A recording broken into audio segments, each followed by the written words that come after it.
La princesse et le petit pois. Il y avait une fois, il y a très longtemps, un prince qui souhaitait épouser une princesse. Mais attention, le prince voulait épouser une véritable princesse.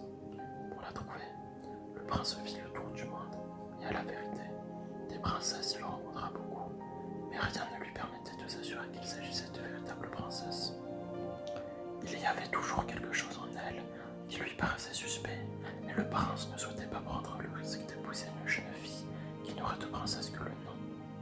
En conséquence, il rentra chez son père bien affligé de n'avoir pas trouvé ce qu'il désirait durant son tour du monde.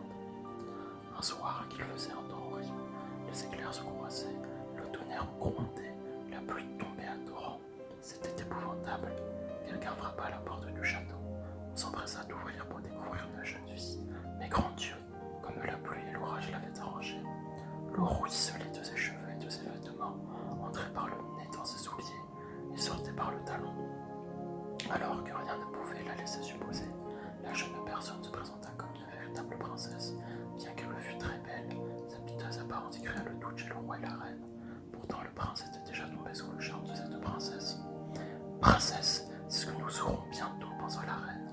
Sans rien dire, elle entra dans la chambre à coucher, ôta toute la literie et mit un petit poids au fond du lit.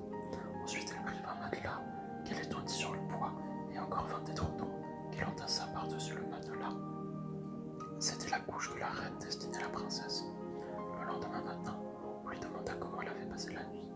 Bien mal, répondit-elle. C'est à peine si j'ai fermé les yeux de toute la nuit. Dieu sait ce qu'il y avait dans ce lit. C'était quelque chose de dur qui m'a rendu la peau toute violette. Quel supplice! À cette réponse, la reine reconnut que c'était une véritable princesse, puisqu'elle avait senti un poids à travers 20 matelas et 20 étrendons. Quelle femme si bonne princesse pouvait avoir la peau aussi délicate? Le prince, bien convaincu que c'était une véritable princesse, la prit pour femme, et le poids fut placé dans le musée, où il doit se trouver encore, à moins qu'un amateur ne l'ait enlevé. Voilà une histoire aussi véritable que la princesse.